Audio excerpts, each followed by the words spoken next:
This week on the UnAmplified podcast. Hello, Africa. Welcome to another episode of the UnAmplified podcast.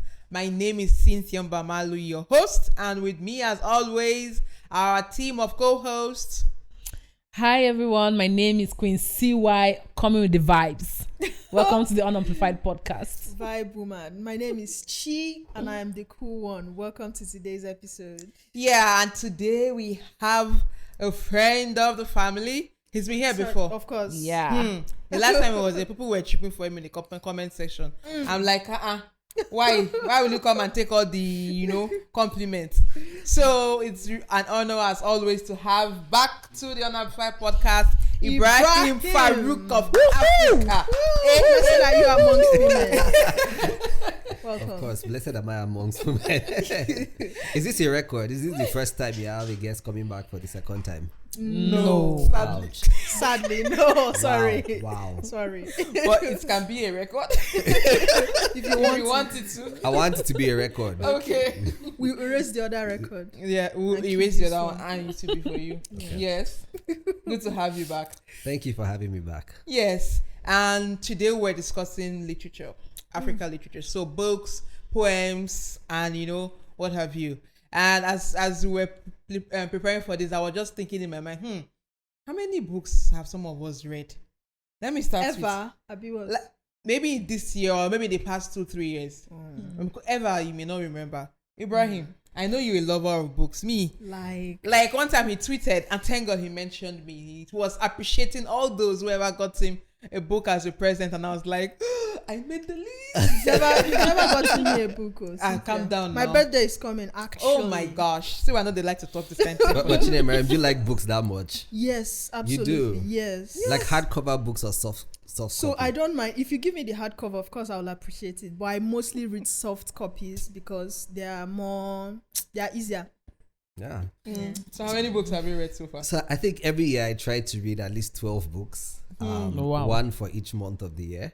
I'm a little bit behind this year, so I'm trying to catch up in the last 4 Wow. months. Wow. That's nice. That's 4 months of the year. Yeah. How well are you doing so far? Maybe I've gone like halfway. Nice. I've read maybe like about 6 books. So I think I need to read at least 6 more before the year runs out. Oh wow. I'm jealous. I feel intimidated. I wanted to read just 10 this year, but so far I've read 9. Yeah. You're not nice. This guy is proud. She's proud. That's like I wanted to read. I thought she was to be like, but so far I've read 2. Nah. She said so far I've read 9. I read 9. So I made this what do they call it? So there's a books app on my phone, and they make you set a target for yourself for the year. And I set the target to read 10 this year.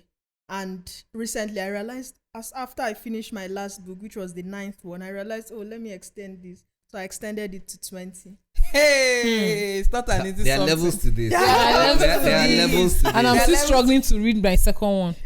For the year? For the year. Let's just say I have several books I've started. The problem is finishing.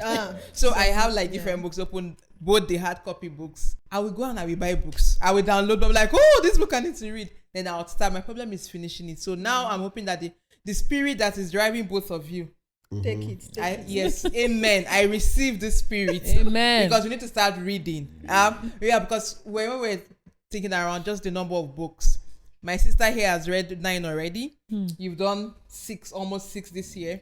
I was also thinking around like these books, are they like written by African authors, or it's a mix of both African and non-African authors? Yeah, so I read a good mix of African and non-African authors. Even though I love to read African books, one of the last books I read was called When We Were Fireflies by Abubakar Adam Ibrahim. It's such an amazing story.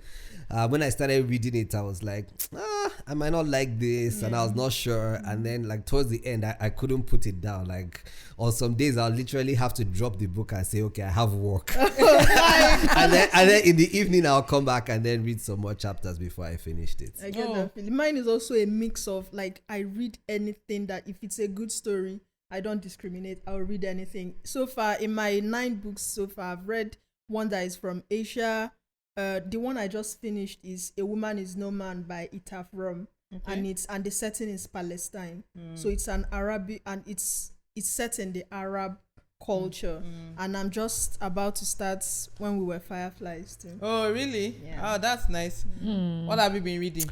Well, I've been reading a book by Chimamanda Adichie. So it's one old book. Which one is it? Popular? My That was one of the first. Yeah. I wanted to read the book because I saw the book somewhere. I was like, this book, I don't really read books. So I only read books when someone recommends. Maybe you start gisting about the books, and I'm like, this kind of book, there's something like this. Yeah. Let me go and read. So that's the only way I read books.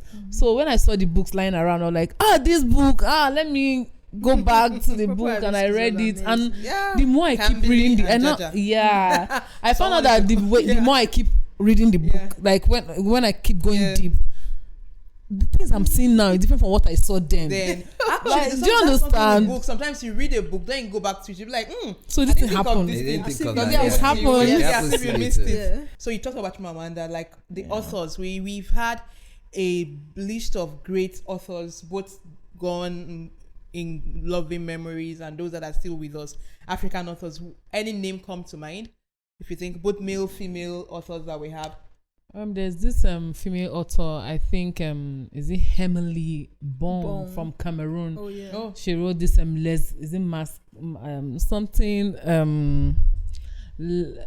her books are mostly written in French, and they tell stories on African cultures. okay. So we have Ben Okri, a Nigerian author as well. Yeah. He's also a poet.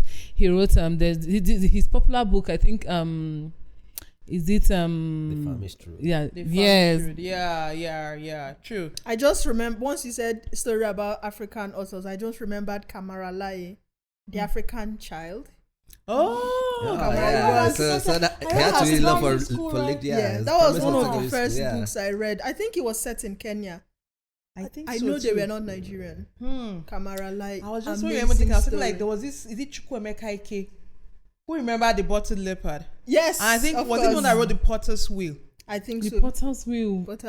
Then, Yes, but I think we wrote something like that for a the year. bottled leopard that had, what was that character? I can't remember their names. I can't remember. It had, it's It was in Nerima school. or something. Really old, Then like- we had like them Wolosho, obviously very popular. Yeah. There's the Wolosho in cars and the Chinua Achebe of our time. Legend. Oh no, he. I mean, that's the legend. I also liked Sefiata from Ghana. I read Everything Good Will Come, as at the time I read Purple Hibiscus, and it was like, I love the juxtaposition, different cultures, but same stories. Very nice. Ibrahim, you have a So- list. When you ask me, I'm just like, so where do I even start? Yeah. But I know she was talking about books that we read. One thing about WAEC, it's West African, so you get to read books from different cultures, True. and it also helps other African cultures read about our own cultures. But when I think about some authors and some books, there's Buchi Emecheta. She has a book called The Joys of Motherhood God, and that Second book Class was Citizen. traumatizing. And then, but also in other countries, there's a Cameroonian author called Mbolo Mbue. Okay. She has a book called Behold the Dreamers. In Sierra Leone, I read a book by Ishmael Bie called A Long Way Home, and it tells the story of child soldiers during the Civil War there, and I'm just like, wow. And he was actually a child soldier, so he was also telling his own story. But there are amazing writers like all across Africa. Like we can just spend the whole episode talking about But we can't also move on without mentioning Chimamanda. I knew you would bring us. Your idol. When you talk about Purple Hibiscus and Chimamanda, Yeah, and from what Ibrahim said Yeah. about how other cultures or other African countries get the opportunity to live our own cultures and our own history. Half of Yellow Sun was about the Biafra War. So it tells the story of the child soldiers, of an average family and how they survived the war, just the implications of the war in general on the average human. Nigerian. Yes, because as we were discussing this, I'm thinking of the younger. There are lots of authors now. Like there are so many. I'm just remember, because I went for this Ake festival last year, and there were lots of writers in the room, and I was just really inspired to see that we have young people who are really writing. Their stories are becoming global. Yeah. And in that conversation, we started talking about Ayobami Adebayo that wrote "Stay with Me." Stay That with has made me me. sad.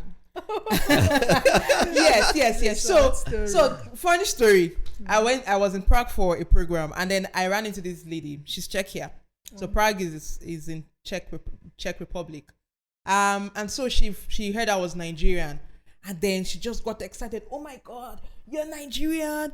Oh, I wasn't like, oh, you've been to Nigeria, because I thought maybe she's been to Nigeria or West Africa. She's like, no, I've never been to Africa, but I hope to travel. I read this book, Stay With Me, written by Ayobami. I said Ayobami. Say yes, Ayobami. I said we have to discuss this book, and then told general, because the book is quite emotional. It's like, if you're reading it, it's like an emotional roller coaster, because at some point you're angry, some parts you're sad, some parts you're like, how do I react to this?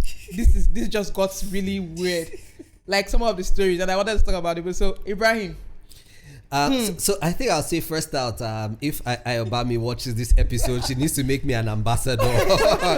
Because I think I bought that Stay With Me at least 3 times. Okay. And every time I buy it and someone would borrow it and it would never come back, I'll buy it again, they would borrow it, it would never come back. And because I have coconut head, I've borrowed it to someone again. I'm praying it comes back. But it's such a great introduction to Nigerian writers. And it's set in a political backdrop. Also the backdrop of the story also has things that were happening politically around that time. But there are also very interesting themes that we seem not to talk about, and some family dynamics that happened within the story.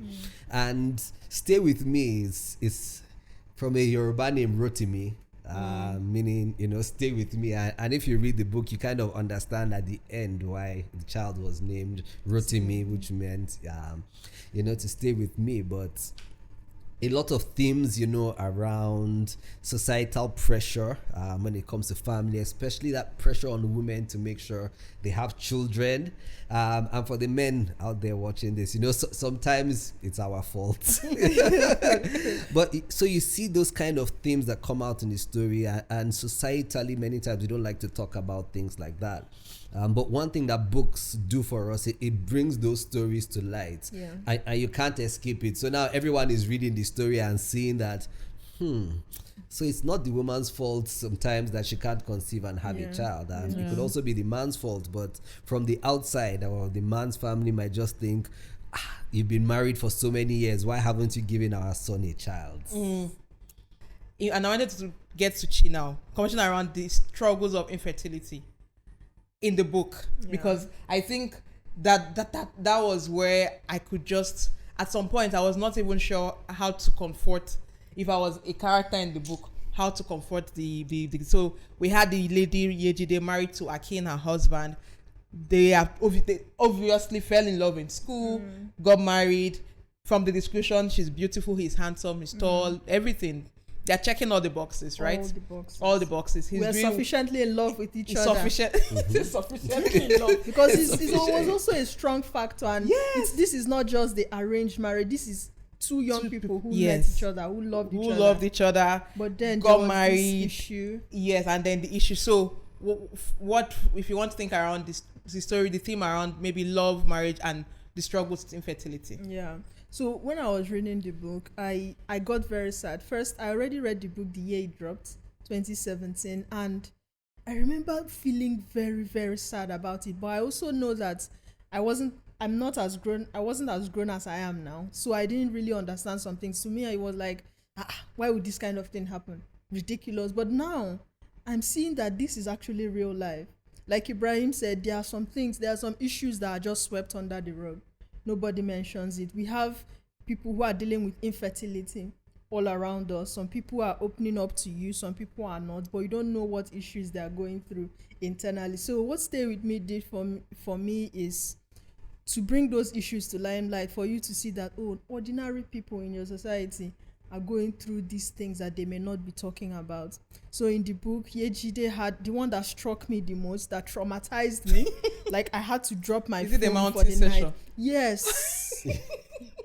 So Yejide had, and it's not like she was going to a native doctor. This one, she was going to a church, quote unquote church, right? where she had to do some kind of anointing or whatnot. The mountain of and something. she climbed. They asked her to bring a goat, and she brought the goat and climbed that mountain. Like it was a crazy thing. Or was she carrying? No, she was dragging the goat and climbed the mountain. When she got up there, they asked her to breastfeed the goats. And this is one of the crazy things that go on. There's this saying that my auntie usually say that. So in Igbo, the translation in English means that people don't go to anyhow kind of church with clear mind or with clear eye. So it just shows you that when people are in some kind of fix, they will do anything that you want them to do. So Yejide, as educated as she was, came to this so quote-unquote church, and they told her that this goat signifies your baby. Breastfeed these goats. And my fellow woman started breastfeeding a goat. Yeah, so the thing for me was there was something that led her to that spot, right? And that was because pressure. because I'm going to come to Quincy why. Because you know when you're reading the book, you need to understand that she got to a point of no return. Like, okay, I've tried everything. Her supposed mother-in-law, who was like a mother, because Yejide had the backstory. Her mom died at childbirth. Yeah. She grew up in a polygamous home. All the other women or stepmothers were not a mother to her. Yeah. She always wanted to have a mom. She marries Akin. Akin's mom is like a mother to her, because she said when she hugs her, for the first time, she felt like she had a feeling of a mom. Now, they want her to give birth. First year, second year, I think it was barely 3 years of marriage, because it didn't even reach 10 years. Because I kept saying, the marriage is still young. They should still be at honeymoon stage, right? But obviously, society will not let you be. Yeah. Sure. So now, she's doing everything, because before, she didn't mind. But the mother-in-law takes her for prayers and everything. But one thing that happened was, they then marry a wife for the husband, a young woman, and they bring the wife to the house. Yeah. Now, for Yejide never wanted a polygamy, because she was in polygamous home. She didn't like that experience. The thought of sharing her Akin with someone was something else. There are different levels of betrayal. And so when someone finally told her that all the things you're doing, there is this mountain. If you go, you will get to her. There were so many things were going on. The mother that was now a mom did not treated her one of those visits, treated her in such a way that she Allah took her back to her growing up. Yeah, because the man married the wife but was not sleeping with her, and they said, allow your husband, you don't want to this your, and touches her stomach. Do you have a child now? You did not have, and you came. So all of these things. So when you said, I understand, if they pushed her to a point of no, and to her, if this mountain will give me this child, then I would go. And then they made her dance and spin with the goat, because at a point she now thought the goat looked like a baby. Yes. Yeah. Delusion. Which was when they now said breastfeed. It made it easier, because those people are just exploitative individuals. But so have you heard stories about people dealing with infertility? Yes, I've heard so many stories. So many are stories. Are there options? The way society makes them feel that if you don't have a child, you are not a woman. So these women go beyond whatever they believe, whatever they stand for, just to get a child. So there are so many stories like that. You hear a woman who is looking for a child, and how their family, not even just the mother-in-law, now even the church, even the market, whenever she's passing, you say, this one don't marry since 5 years ago. She never even, no issue. That's what they use, no issue. So it's the woman, they don't even care how the woman feels. So it makes them go to any length just to look for a child. Well, Ibrahim, and it's so sad. As we're talking to, because there was also the fact that Akin knew he had a problem. Mm-hmm. Because spoiler alert, Akin was the problem all along. Well, most times people forget to look at the man to say, wait, perhaps it's not the woman. What is the challenge in the marriage? So I'm just from the book, from Akin's perspective, because I'm a bit fair to him. I mean, some parts I was really pissed, but at some point I'm like, I also understand that sometimes men try to hide. What if you were? I don't say if you were Akin, but let's say no, you cannot be Akin. But I'm just Holy Ghost fire. That's so funny. What did you think about the role Akin played in the book as a husband to Yejide, and even in trying to manage the pressures that she was dealing with? So I don't think Akin handled it very well, and so like I've had conversations around the book, and there are so many debates, and like she said, spoiler alert, like Akin was the problem, and for lack of a better term, he could not get it up. He was impotent. And it takes two people to create a child, and he was just not there. He couldn't, because Yejide was able to conceive, but she just wasn't able to conceive for Akin. And then Akin decided to do something that he thought was in the best interest, to take the pressure off her. And what he decided to do was to ask his brother, to step in on his behalf. If you understand what I'm saying. You get our meaning. But it's that stigma around, as a man you can't afford to be seen as being impotent. And so it's like I'll do as much as possible to cover it up on my side and allow my wife to take all the pressure, especially from his family.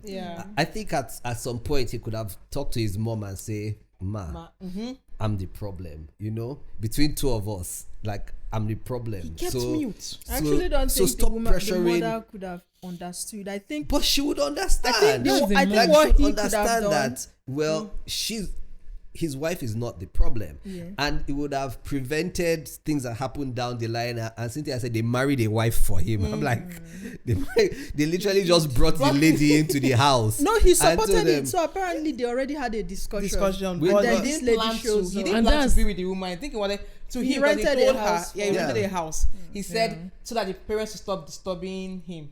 That was why he did, because he didn't want to sleep with her. But he knew that he was impotent. He was impotent. So there was no point, going along with it and saying, "Oh, bring someone else," because she would have faced the same pressure that Yejide was facing as well. Yeah, actually, because when I said it about like this guy, he's a problem. The way he's a problem, right? But the thing was, I also wondered, because if you're impotent, it means you also struggle, with erection and all of that. Because they say Yejide was a virgin when they got married. So perhaps she had not really had much experience to know there's a difference or something, because she never suspected him. When they went to the doctor, they said, they checked him and they checked her. And they checked him and he's good. They checked her and everything is all right. So why can't her stomach carry, or why can't she conceive? The doctor actually asked, how is the sex? And the man held her hand and just said, the sex is good. It's good. True. And actually, I forgot that part. The Yejide could have started suspecting then. But I think I blame it all on the setting of the book, because there were no internet then.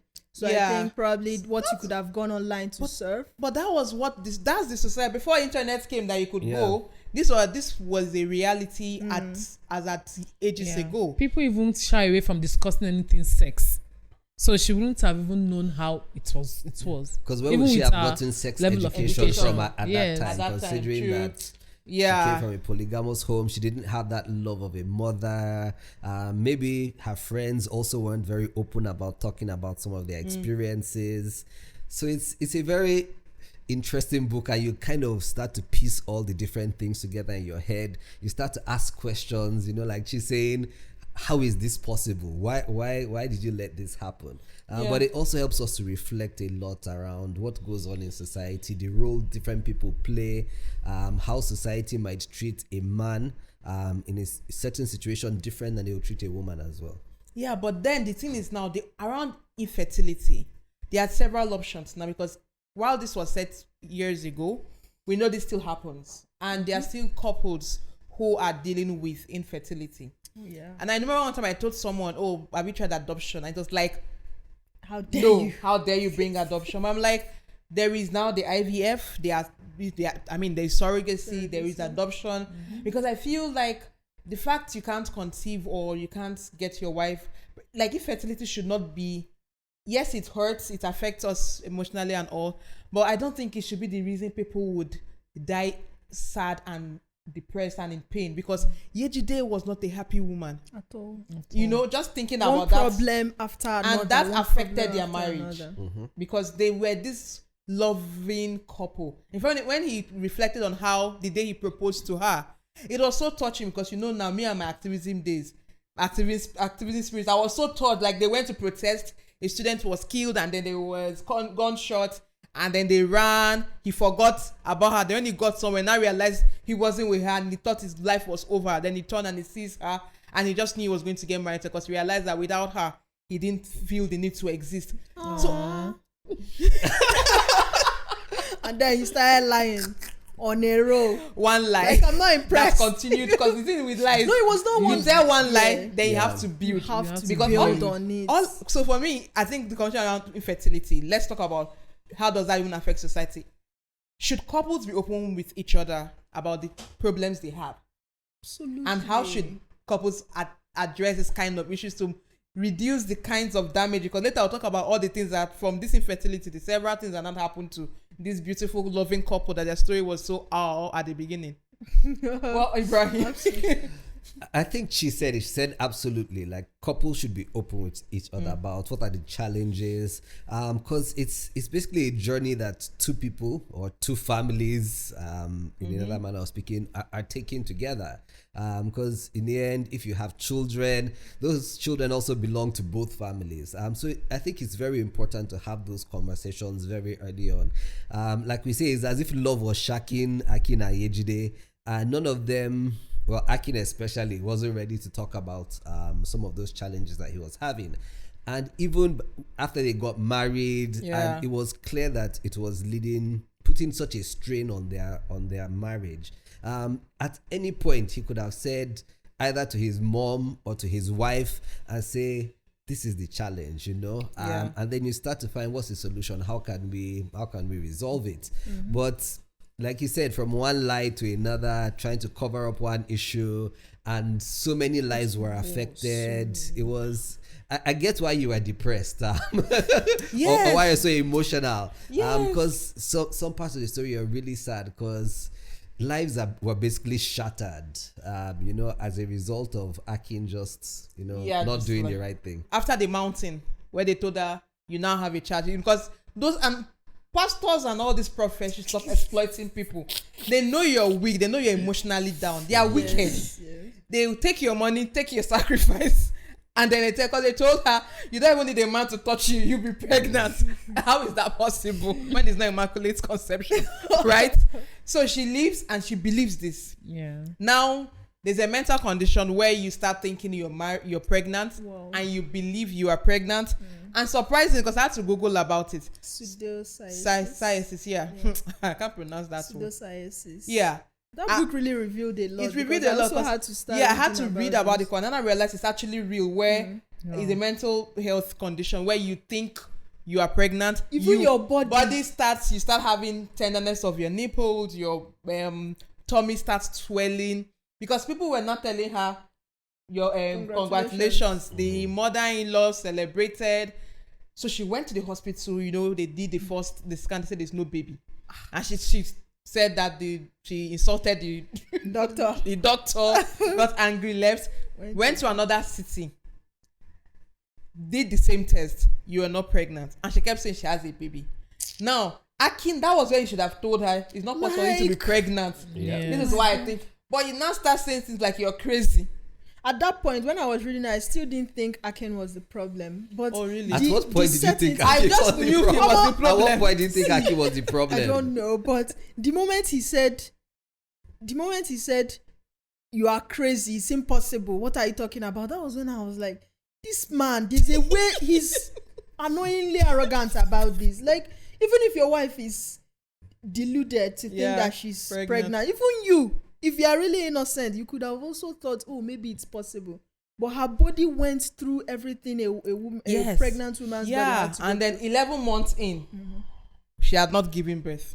So, and then I just felt like all of this, the book, I mean, now I know there's this condition. I never knew there was a condition like this. But this was when he would have freed her from all of that. But that was the time she was vulnerable that period. And that was when his brother came to the house. And then he left the house because he told her, him talked to her, she's acting crazy, she's not pregnant and everything. And he leaves and he starts comforting her. She's crying and boom, boom, boom. They do it and she's pregnant. One touch. She's really pregnant She's this really time. pregnant this time. One touch. That's one touch. That's how that's how you know Ake is really an unserious person. The brother's name Dotsun, but what I even wanted to say was, because in this story there was I love the fact the writer was also taking us through our timeline in Nigeria's history. So that was the period of military rule and the coups and counter coups that were happening, and also the death of Delegiwa. Remember? Yeah. Then, because she said when they were talking about how people reacted to the death of Delegiwa, she was like, she didn't really feel the impact because she was saving her energy to give birth to her baby. Then that she was not pregnant, she was saving her energy to give birth to her non-existent baby. It got me thinking around. Most time we don't even talk about the impact of the military each time there was a coup. The impact on the common Nigerian. The common Nigerian. Yes. Because the story was helping us see, or rather not see, but she was giving us the story of how these were average people, middle class citizens, how they were reacting to it. I don't know, what did you... So I really liked that part of the book. Maybe also because I'm a student of political science and I enjoy reading Nigerian history. And like I said earlier, you know, that political backdrop. And if you were old enough at that time, as you're reading the book, you're also asking yourself, where was I at this time?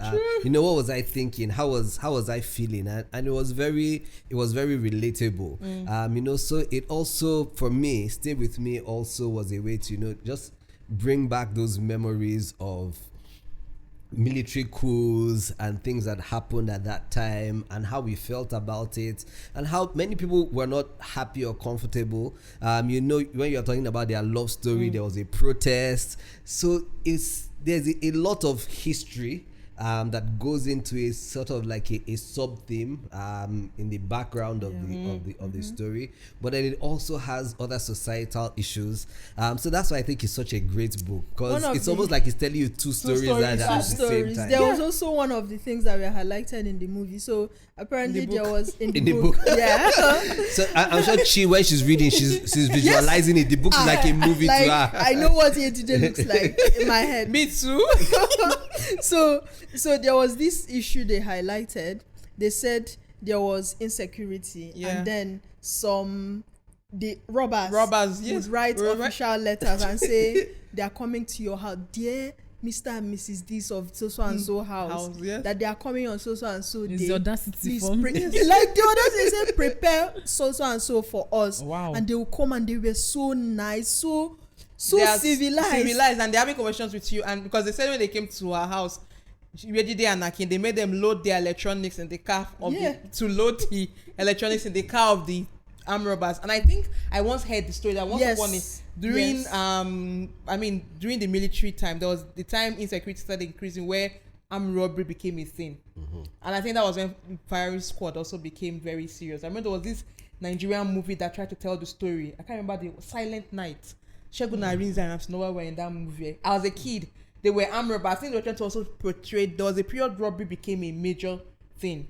So they would write to you, because they lived in an estate, and come and say, we're coming out. And then they will show up. Even what got me worried was the corruption then. Because when they got the letters, they went and reported to the police and said, we tell the police to send a guard. And then they also need people to be securing their estate. Like the vigilante group. And on the day the thieves came, the police were nowhere to be seen. They were no. It's their consistency for me. You know, Nigerian police has been consistent for a long time. This security thing did not start today. It started as far back as the 80s and 90s, but it has continued. Now, in that story, it was the woman, one of Mama Bolu or so, Eyabolu, the one that's daughters. Yeah. Her own worry, and it got me thinking about women that had, or families with girls, and the fear of the girl child. Because when they talked about the police people writing, she was afraid. She said, she called for a meeting, the women's meeting, and she said, she wants all the women they wear sanitary pad and put zobo on it, so that if the thieves come, they will see that they are on their period. Because she has 5 daughters and she does not want any of her kids to be raped and all of that. But I mean, she wasn't so educated, and other women laughed at her like, so are we going to be wearing sanitary towel with zobo every day? Zobo is hibiscus. What's the English name for zobo? I think it's hibiscus flower. Yes. Hibiscus tea. Yeah, some people call it sorrel. Or sorrel. Okay. Yeah. And I was like, see, this is a fear most times for a guy you don't think of. But when you think of insecurity, yes, for the girl child, if you have daughters, if you're a woman, if you have females in your life, the fear is different, because they can come and rob and decide to cause other havoc. Yeah. So most of these kidnappers, as you said, then in the book, they had to write letters and before they came to rob and all that. But now it's totally different. They don't need to tell you. In fact, most times, I think, people always say that these kidnappers, they know their victims. They trade their victims. I think right now they don't do that. They just kidnap anybody. They don't even care if you are poor or rich anymore. They kidnap you and they ask for bill ransom. and ask So for whether you have ransom. it or Whether you not, have you it, start asking for yes, money. that's what I feel that they do. That's what is happening now. Not even like I feel, because I've seen a situation whereby there's someone I know that got kidnapped, and this person doesn't have anything. He's from my side, from my village. He doesn't have anything. The family doesn't have anything, but they still kidnapped him, sha. And the amount they requested was too much. Like, it's not making me to wonder, like, is it that they don't know the people that they want to kidnap? Like, no, they before do research again. they don't do research again. Before they kidnap just senators, governors, but now it's just ordinary person. Yeah, it just shows how our security, or rather the poor state of security in Nigeria, because you can think about the level of insecurity that even Abuja, Federal Capital Territory, you have cases of kidnapping. Before, it would be like it's on the road, like interstate trips that happens. Now it happens even in cities. And I'm just wondering if this was happening during a military dictatorship, where you think there should be high level of security.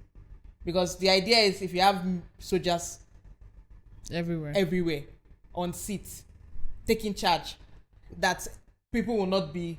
But it's just because why I want to, because I'm coming to Ibrahim, looking at him, because we discussed Niger recently, but we're talking about military dictatorship and how they promise when they come in they'll provide better security, they will deal with corruption, stable the economy. But this book already told us that was not true, because when we had military dictators, a lot of horrible things were still happening. So just reflecting around that in our current society, where you see some people want to clamor for military dictatorship, and from the stories in the book, is that an option to even consider? It's not even an option to consider, because if we're reading Stay With Me, which is a story which was set in the 80s, and we can see that even under a military rule as far back as then, insecurity was a problem. You'd have armed robbers sending you letters and they would come, and the Nigerian police was not living up to its saying they are there to serve and protect you. I don't know why we think that it's going to change now. As we look at different African countries, you said there are coups in Niger, in Mali, in Burkina Faso. There's no guarantee that just because the military is in power, that is going to translate into better security, is going to translate into development for the citizens that live in those countries. So again, like I'll tell everybody, read Stay With Me. The stories and the lessons are going to outlive us. I'm telling you, when they talked about the death of Delegiwa, we read this in our normal books. But I liked how it humanized the experiences of those because she said when after that happened, if you receive a parcel, people were afraid to even open it, because this can happen, because the story was his son received this letter and took it to the dad, and the dad opened and boom. So it's like in the book, they were like, when the robbers were even sending the letter, some of them were even afraid to open the letter because you don't know if it is a bomb. And I started thinking, I put myself in, I was like, actually, if I was an adult and at the time, I would also have that fear, because then we had a lot of posts, that was where we had postal services. Now a lot of things is emails and even now we have delivery guys up and down who deliver things. I see. Yes, but that, so it just made me realize after the death of the Legiwa, a lot of people did not think of the emotional impact, the trauma it had on citizens. Then even for the media, because the Legiwa was a journalist, and I remember I read something talked about how that affected the confidence of even journalists to tell stories at the time, because a lot of them just became afraid that if this can happen to this guy, it can happen to us. But today we still have stories and reports of some journalists being targeted and reporters being harassed and even arrested. And so I think what the book did for me was just to make me realize that, okay, this was how people dealt with this. And I don't know if journalism really recovered fully. We still have very activist journalists, but even at that, people will tell you that it's not good enough for me to die for it. Yes. Right? But now the bigger question in the book, story of betrayal and forgiveness. Ask me if I will forgive. So you fall in love with this good-looking, handsome guy. He's also in love with you, proposes to you. You're like, if you know be you, no one else. We die here. He gets married. He doesn't tell you he's impotent. He said God forbid. He doesn't tell you he's impotent. He tells his brother to, sleep with you. Then the brother does. In your moment of weakness, then you get pregnant. The book, she lost the first baby, died. So the background we didn't provide is that not after the husband asked the brother to sleep with the woman, he failed to take into account that the wife is AS and the brother is also AS. So all the children they were giving birth to, the first one was AS, was SS, a sickler, so she died. The second one was also a SS. He also died. The third one too. Yes. Was also SS. That's one. Now, I'll come to. Maybe come to you before I come to Brian, because the Brian's question is going to be tricky. So me, for me, okay, from the beginning of the book, it was said that the guy loved the girl. Yes. He might have loved her then before he proposed, but I don't think the love continued. Because cannot tell me you love someone and allow the person to pass through all those trials and tribulations. Because how can you love me and not tell me something as important as you are infertile? You are impotent. You not tell me you are seeing your connive with your brother to be sleeping with me. You know why our children are dying. You know why our children are dying, and you left me to be taking all this burden. Your mom will stress me and insult me and take me to so many places. You kept quiet. Like, that's not love anymore. I don't think I'll even forgive that person. In fact, the best thing to do is to just stab you. Jesus. I'm sorry to say. It's even fair that she just left him so that he will feel the pain. Because wow, we don't promote violence. Would you at one point have questioned Yejide? Yeah, so I think along the line, there was a question. I think she made the first point to say, you could be very educated, but it's almost as if desperation pushes you to drop your education and then do desperate things. So I think that was the first point where I started to say, it's a struggle. Even reading the book, to say even educated people can do desperate things, and sometimes very silly things, despite knowing better.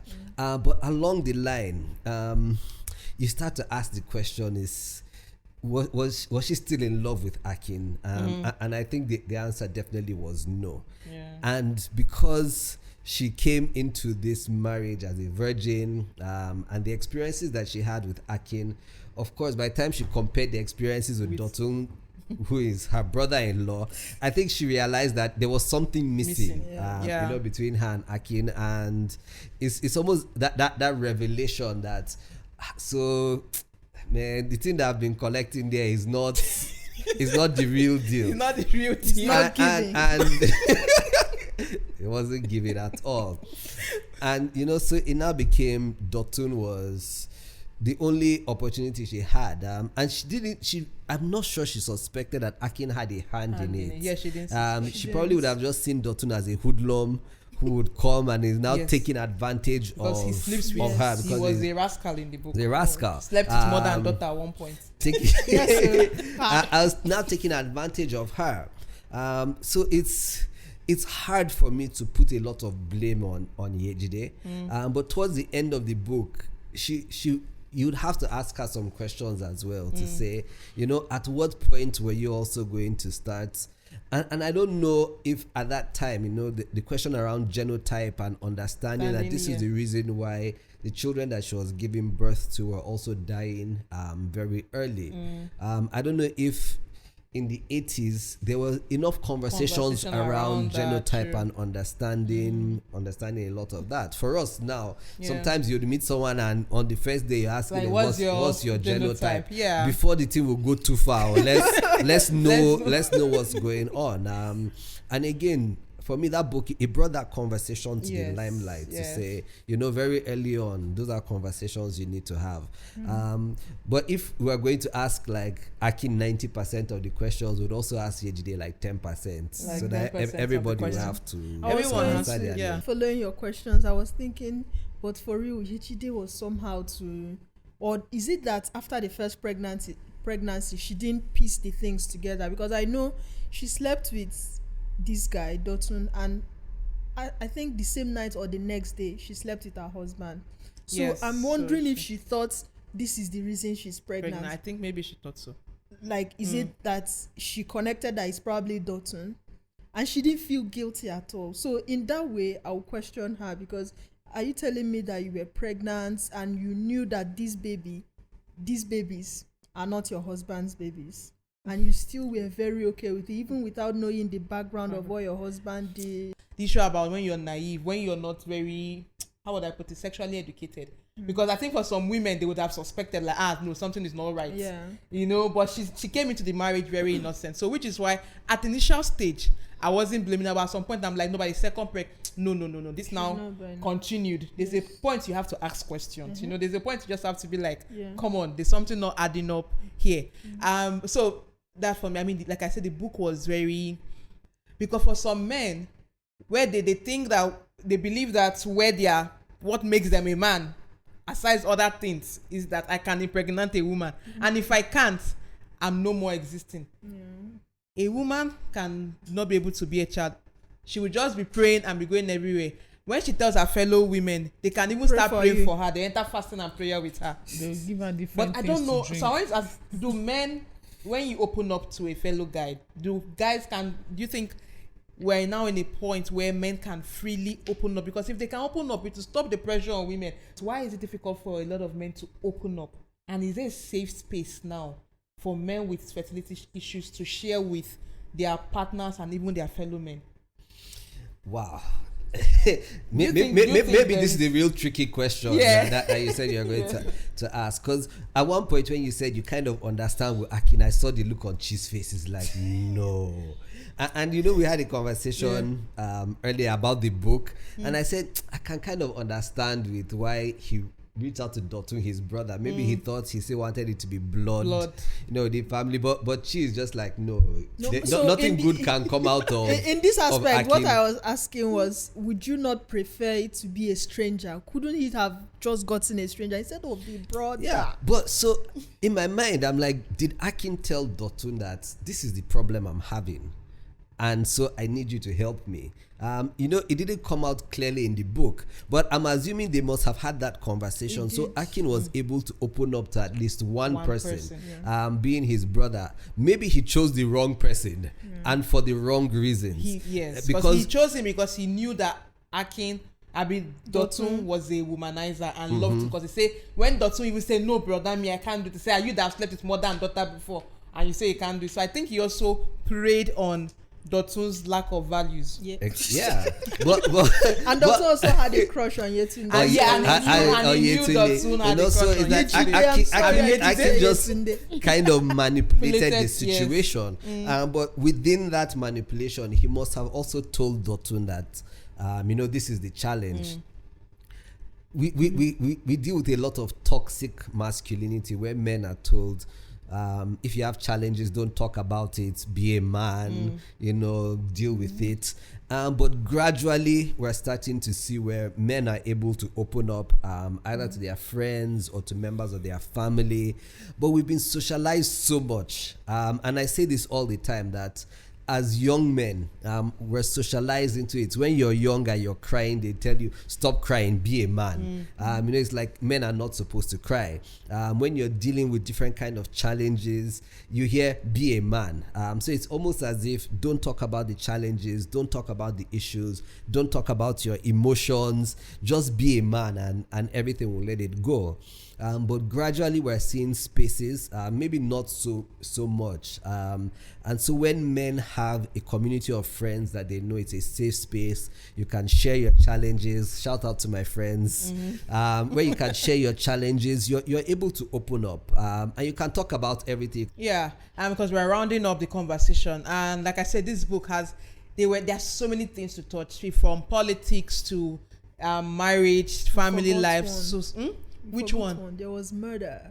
Murder, the second wife. What's her name? Do you remember? Yeah, when Akin pushed her, when she came to confront Akin, the second wife. The second wife. Because the second wife was street smart. Yeah, she was she know that the woman, maybe as she said, she was street smart, so she has already seen how it is for how sex is, and she has reached orgasm. Now she has seen that this guy nothing at all. It's not giving.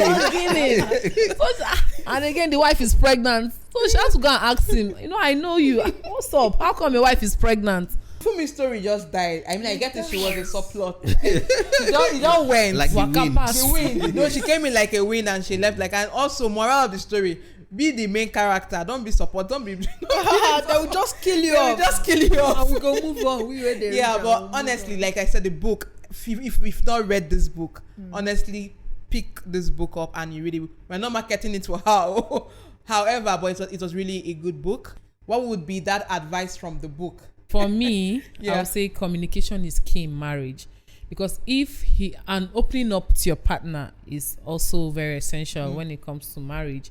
Because if Akin had opened up to someone, even if it's his mom, a lot of things could have been prevented in the story. He wouldn't have made the wife sleep with the brother, or he wouldn't have even committed murder. So I think communication is actually I never good. paid for that murder. Just to say. Coming. And he would have made that to breastfeed a goat. A goat. I can't get over that part of the book. When I was reading, I was like, no, don't tell me this. I dropped my phone that night. I couldn't sleep. I'm like, I went back. I was like, did they replace it with a baby and give her and because they said she looked that she saw the face of her baby, and then maybe I'm reading it. Maybe she saw a baby, and I went back. I was like, it was a goat. Yeah, Ibrahim. So maybe I should just say, and I like that Cynthia said we're not marketing the book.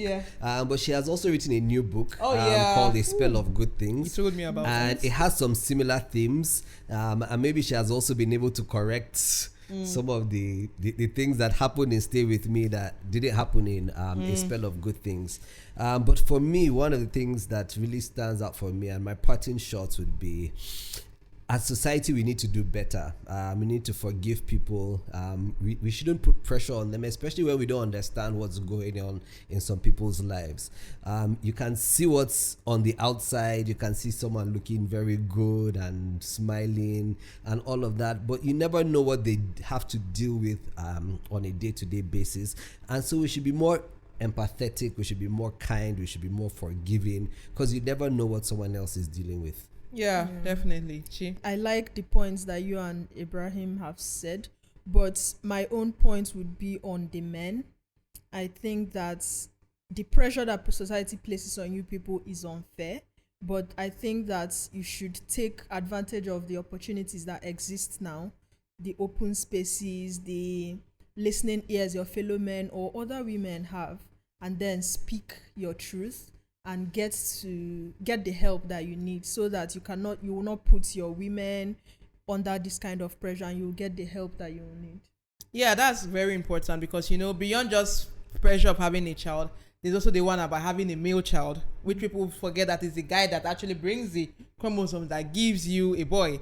The woman has nothing to do with that. So I really do believe that. I think a lot of men need to be a bit more open. And if you're getting married to someone, I want to believe you love and trust the person. If you love and trust the person, she'll be able to tell you, at least before the marriage. Actually, it's a conscience you should have before marriage. Yeah. Like CEO, so that when we're entering with clear eyes. See, these are the challenges I have. What is this something you can live with? Yeah. Are you open to adoption? Because I still believe, honestly, I promote the whole culture of adopting. I believe that there are lots of babies out there that need love. Yes. Not everybody that must give birth. True. That's the truth. There are babies out there. You adopt them, you can love them and raise them. And I've seen families that have adopted and you can't tell. Yeah, so there are those options. It's all putting yourself under pressure. There's also the IVF, there's also surrogacy. Although for surrogacy, you should legally ensure everything is intact and that you're not exploiting anybody. But all of these things exist, and because these things exist in our society today, it's supposed to reduce those pressures that people in the older generation experienced. So I'm hoping that younger people are more open to have these conversations before marriage, and that we're more understanding. The fact a guy is impotent doesn't mean he's less of a man. The fact a woman has fertility issue doesn't mean she's less of a woman. Bearing a child does not make you a mother or make you a father or make you a woman or a man. So the conversations like this should have. But the other thing for me is we don't want military.